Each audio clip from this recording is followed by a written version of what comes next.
Hi hello నమస్తే welcome to spicy crunch. ఈ రోజు వీడియోలో మనం నెల్లూరు చేపల పులుసు ఎలా చేసుకోవాలో చూద్దాం. ఇది అందరికీ తెలిసిన రెసిపీనే అండి, కానీ నా స్టైల్లో సింపుల్ గా ఎప్పుడూ చేపల పులుసు ట్రై చేయని వాళ్ళు కూడా ఈజీగా చేసుకోవచ్చు. లేట్ చేయకుండా వీడియోలోకి వెళ్ళిపోదామా. నేను ఈ చేపల పులుసుకి రవ్వ వాడుతున్నానండి. మీరు మార్కెట్ లో అవైలబుల్ లో ఉన్న ఏ ఫిష్ అయినా తీసుకోండి. నేను తీసుకున్న ఫిష్ 2 కిలోల వరకు ఉందండి. ఇప్పుడు ఫిష్ ని మ్యాగ్నేట్ చేసుకోవడానికి ఒక బౌల్లో 1 టేబుల్ స్పూన్ కారం, కొద్దిగా ఉప్పు, కొద్దిగా పసుపు, అల్లం వెల్లుల్లి పేస్ట్ వేసుకుని కొంచెం ఆయిల్ వేసి బాగా మసాలాలన్నీ కలిసేలాగా కలుపుకోవాలండి. ముందుగా మసాలాలు కలుపుకుని దానిలో చేప వేయడం వల్ల ఫిష్ కి మసాలా అన్నది ఈవెన్ గా పడుతుందండి. ఇలా మ్యారినేట్ చేసిన ఫిష్ ని కొద్దిసేపు పక్కన పెట్టుకోవాలి. ఇప్పుడు చేపల పులుసుకి కావాల్సిన మసాలా రెడీ చేసుకుందామండి. పాన్ పెట్టుకుని లైట్ గా వేడయ్యాక 1 టీ స్పూన్ ఆవాలు, జీలకర్ర, కొద్దిగా మెంతులు, ఇంకా 1 టేబుల్ స్పూన్ ధనియాలు వేసి డ్రై రోస్ట్ చేయాలండి. మెంతులు 1 టీ స్పూన్ కన్నా తక్కువగా తీసుకోండి, ఎందుకంటే మెంతులు ఎక్కువగా వేస్తే చేదు వచ్చే ఛాన్సెస్ ఉంటాయి. ఇవన్నీ లో ఫ్లేమ్ లో మాత్రమే రోస్ట్ చేయాలండి. ఇవి రోస్ట్ అయ్యాయని మనకి మంచి అరోమాతోనే తెలిసిపోతుందండి. ఇప్పుడు వీటిని పౌడర్ చేయడానికి నేను రోలు వాడుతున్నాను. మీరు కావాలంటే మిక్సీ కూడా వాడొచ్చు. ఈ మసాలా పౌడర్ ని ఫ్రెష్ గానే ఎప్పటికప్పుడు చేసుకుంటే పులుసుకి టేస్ట్ అనేది పెరుగుతుంది. ఇలా చూపిస్తున్న విధంగా పౌడర్ చేసుకుంటే సరిపోతుందండి. మీరు కావాలంటే ఫైన్ పౌడర్ కూడా చేసుకోవచ్చు. ఇప్పుడు స్టవ్ మీద పులుసుకి సరిపడా గిన్నె పెట్టుకోండి. చేపల పులుసుకి ఎప్పుడైనా గిన్నె అనేది వెడల్పుగా ఉండాలండి. గిన్నె వేడయ్యాక పులుసుకి సరిపడా ఆయిల్ వేసుకోండి. చేపల పులుసుకి ఆయిల్ అనేది కొద్దిగా ఎక్కువగానే పడుతుందండి.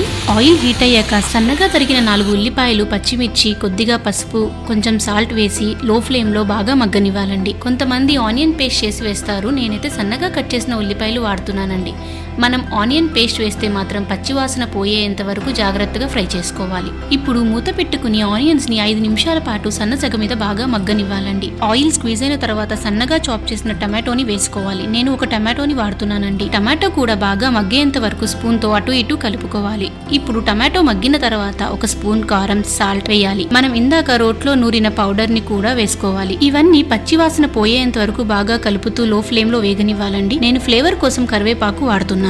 ఇప్పుడు నెల్లూరు చేపల పులుసులో మెయిన్ ఇంగ్రీడియంట్ అయిన మామిడికాయ ముక్కలు వేసుకుందాం. నేను తీసుకున్న మామిడికాయ బాగా పుల్లగా ఉందండి, అందుకే సగం మామిడికాయ ముక్కలు మాత్రమే వేస్తున్నాను. ఈ మామిడికాయ ముక్కలు కొంచెం ఫ్రై అయ్యాక చింతపండు గుజ్జు 1/2 కప్ వేస్తున్నాను. చింతపండు గుజ్జు అనేది మనం వాడే చింతపండు బట్టి తీసుకోండి. పులుపు ఎక్కువగా తినేవాళ్ళు ఫుల్ కప్ వేసుకోండి. చింతపండు గుజ్జు వేశాక ఒకసారి కలుపుకుని మూత పెట్టాలి. ఒక 5 నిమిషాలకి ఆయిల్ అనేది బయటకి స్క్వీజ్ అవుతుంది. ఇప్పుడు మనం పులుసుకి సరిపడా వాటర్ యాడ్ చేసుకోవాలి. అలానే మనం కారం, ఉప్పు అన్నవి కూడా ఇప్పుడే టేస్ట్ చేయాలి. నాకు సాల్ట్ కొద్దిగా తగ్గిందండి, అందుకని కొంచెం సాల్ట్ వేస్తున్నాను. మీరు కూడా అన్ని కరెక్ట్ గా సరిపోయాయా లేదా అన్నది ఇప్పుడే చెక్ చేసుకోండి. మనం మ్యారినేట్ చేసి పక్కన పెట్టిన ఫిష్ ని ఇప్పుడు ఒక్కొక్కటిగా యాడ్ చేసుకోవాలి. ముక్కలు వేసేటప్పుడు జాగ్రత్తగా వేయండి. చేపల పులుసులో ఎప్పుడైనా గిన్నెకి సరిపోయేంత ఫిష్ పీసెస్ మాత్రమే వేసుకోవాలండి. ఎక్కువ ముక్కలు వేసుకుంటే కలిపేటప్పుడు విరిగిపోతాయి. ఇలా చేప ముక్కలన్నీ యాడ్ చేసిన తర్వాత ఆ బౌల్లో మిగిలిన మసాలాలో కొద్దిగా వాటర్ వేసి కలిపి ఆ వాటర్ ని కూడా యాడ్ చేయాలి. మనము చేపల పులుసులో వాటర్ అనేది ముక్కలు మునిగేలాగా వేసుకోవాలండి. తరువాత పులుసుని